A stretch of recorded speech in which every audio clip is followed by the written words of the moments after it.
그러면 만약 약재불 법신이 이어 색상이라면 모든 부처의 법신이 모든 분별, 색상은 분별인 거죠. 한마디로 하면. 분별을 떠났다면 운하능현색상 어떻게 해서 어째서 능현 나타낼 수가 있는 거냐? 색상을 나타낼 수 있는 거냐? 불법신이 색상을 떠났는데 어떻게 이런저런 응신이나 보신이나 차이를 나타낼 수 있겠느냐? 이렇게 말하는 거다. 말이 안 되는 거 아니냐? 답하기를. 즉, 차 법신은 시색체고로 이 법신이라는 것은 색체, 색의 본체인 거로 이렇습니다. 색이라는 것은 만물의 분별되는 만물이죠. 만상, 만물, 분별이라고 생각하면 됩니다. 색은. 분별되는 것의 본체이므로 법신이 분별되는 것의 본체이기 때문에 능현어색, 색으로도 나타날 수 있다 이 말입니다. 본체니까. 그 색으로 나타난다는 것은 사실은 색을 보는 중생이 있기 때문이죠. 색을 보는 중생이 없으면 색은 없는 거나 마찬가지입니다. 그러나 법신이 색의 본체이기 때문에 그 색을 보든 안 보든 법신은 존재하는데 드디어 색을 보는 중생이 나타나면 법신이 색으로 나타나는 거죠.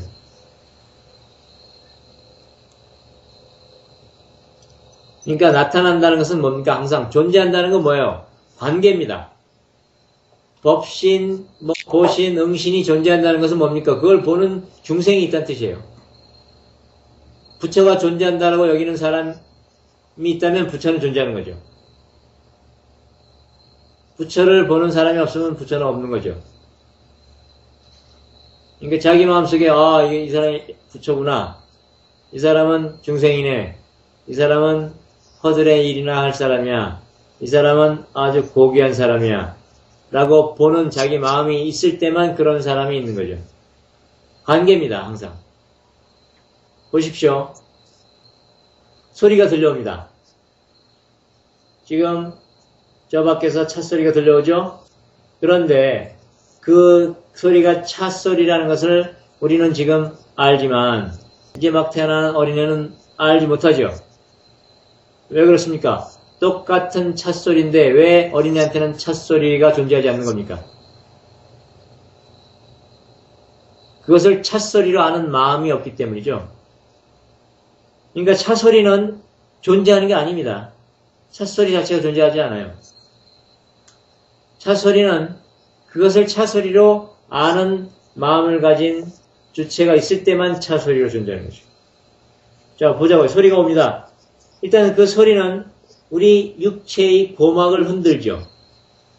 그러니까 고막은 그 소리를, 그 진동, 20에서 2만 Hz의 진동과 파동을 감지해낼 수 있는 한계를 가지고 태어났어요. 그렇기 때문에 소리를 흔듭니다. 귀를 흔들어요. 그 소리가. 200Hz라고 하면 고막을 흔들죠. 그래서 귀로 들어오죠. 들어가지고 전기신호로 바뀌어가지고 뇌 속에서 여러가지 작업이 일어나가지고 그게 뇌 안에 있는 과거 기억의 차에 대한 흔적들을 건드려서 찻소리라는 게 올라오는데 만약에 그게 없어요.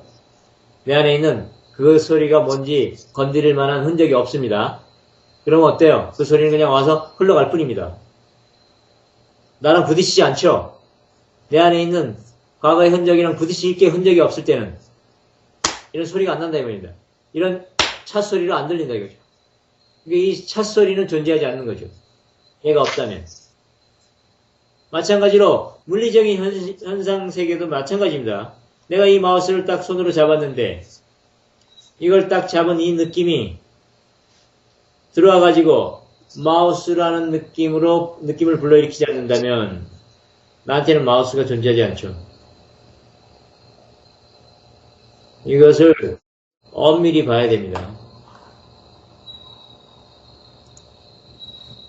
이것을 사람들은 흔히 이렇게 말하면 물리적인 사물은 그래도 여전히 있는 거 아니냐? 이렇게 얘기하기 쉬운데 물리적인 사물이라는 게 뭡니까? 사실은 이 마우스의 99.9%는 빈 공간으로 되어 있죠. 뭐 물리학적으로 예? 전자와 원자로 되어 있는데 전자와 원자 사이는 텅 빈 공간 아닙니까?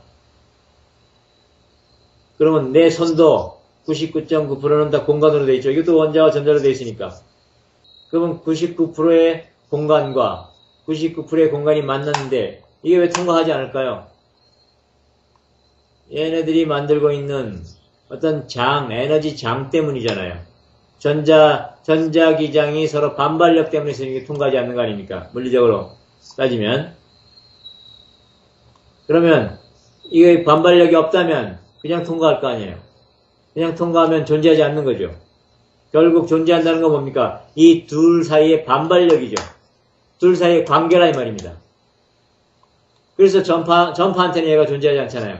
그냥 통과하잖아요. 전파와 얘는 서로 반발하지 않습니다. 서로 관계를 맺지 않아요. 그러니까 전파 안테나 얘가 존재하지 않고 얘한테도 전파가 존재하지 않죠. 즉 존재한다는 건 뭐예요? 항상 둘 사이의 관계입니다. 우리가 어떤 사람과 어떤 사람이 나한테 존재한다는 건 뭐예요? 그 사람과 나 사이에 관계가 있다는 뜻이죠. 뭐 밀쳐내는 관계든 끌어당기는 관계든 그런 관계가 있다는 뜻입니다.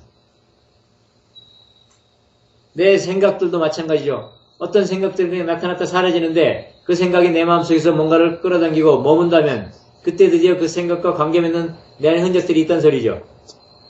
그때 그 생각은 나한테 존재하는 겁니다. 그래갖고는 나를 사로잡죠. 그리고는 에너지가 붙어가지고 나를 움직입니다. 존재한다는 것은 관계입니다. 그래서 헨리 스텝이라는 물리학자는 존재는 관계다 이렇게 얘기를 하죠. 물리학자가 하는 소리입니다. 그러니까 관계 맺지 않으면 사실은 존재하지 않는 거예요. 보십시오. 부처가 존재하는 이유는 부처를 필요로 하는 중생이 있기 때문이죠. 중생이 없으면 부처 뭐 필요 있습니까? 부처라는 게 뭐 나타날 이유가 없죠. 그렇게 모든 존재는 관계다. 그러면 관계가 있으려면 어떻게 됩니까? 분열이 일어나야 되겠죠. 우주에 이것과 저것으로 나눠져야 됩니다.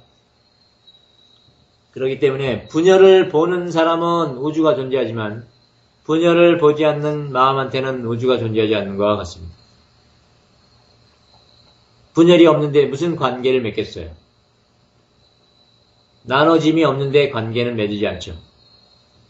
사랑의 관계는 기본적으로 분열이 있을 때, 분리가 일어났을 때만 사랑이 가능하죠. 미움도 마찬가지고 사랑과 미움은 물리적으로 따지면 끌림과 밀침이라는 물리적 힘이 유사한 거죠. 의식적인 힘을 만들어냅니다. 분리는 에너지를 만들어냅니다. 그래서 생명력의 원천은 뭐예요? 분리입니다. 나눠짐이에요.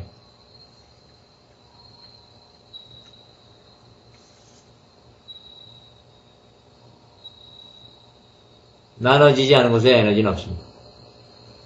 나눠지려면 경계가 그려져야 되겠죠. 이렇게 우리가 분리된 것, 분별하는 것 이런 것을 나쁘다, 좋지 않다라고 말하지만 그것이 바로 이 우주 만상이 존재하는 가장 기본적인 베이스가 됩니다. 그러므로 분리를 넘어가야 되는 거지 분리와 분별을 없는 쪽으로 다시 돌아가려고 해서는 안 되는 거예요. 희노애락이 생겨나기 이전으로 돌아갈 게 아니라 희노애락을 넘어서 희노애락을 함께 잘 관계 맺으면서 살아가야 돼요. 희노애락이 없어지고 감정도 없어지고 그러면 어떻게 됐어요? 그냥 무기력하거나 힘없고 재미없고 심심한 세계로 갈 뿐입니다. 그거는 다시 현상이 일어나기 이전 세계로 가는 거죠. 이제는 현상 이전으로 자꾸 가려고 하지 말고 현상을 넘어서 가려고 해야 됩니다. 그게 이 다양한 우주를 그대로 유지하면서도 그 본질을 잊지 않는 거예요. 그러니까 우주의 다채로운 모습을 그대로 유지하면서 그 다채로운 모습의 핵심이 비어있다는 걸 발견하는 것. 이렇게 되는 거지. 다채로움을 다 없애려고 하지 말라 이 말입니다. 우리 마음의 다양한 희노애락을 없애려고 하지 말고 그 다채로운 모습을 즐기라, 누리라 이거죠. 누리는 것은 기본적으로 자신이 그 다채로움, 또 어떤 다채로운 모습들이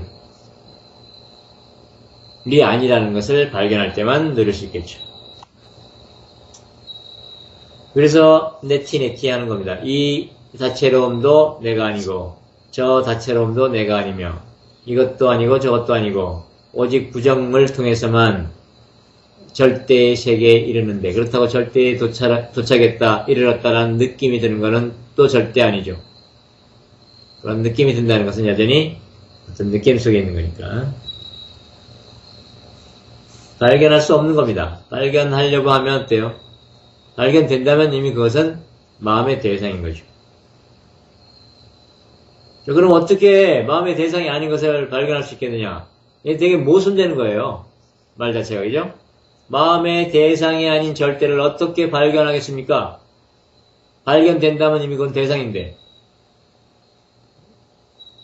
절대를 발견한다는 것 자체가 모순되는 말입니다. 그래서 상대 세계를 전부 다 부정할 때 저절로 그 자리에 있게 된다라고 얘기하는 거죠. 부정한다는 것은 아니다라고 말하는 게 아니라 아님을 발견하는 겁니다. 말로만 아니다라고 해봐야 소용없죠. 체험적으로 이게 본질이 아님을 파악하는 것이 중요합니다. 그것은 자기 안에서 일어나는 모든 마음의 현상들을 현상으로 보면 되는 거죠. 나타났다 사라지는 걸로.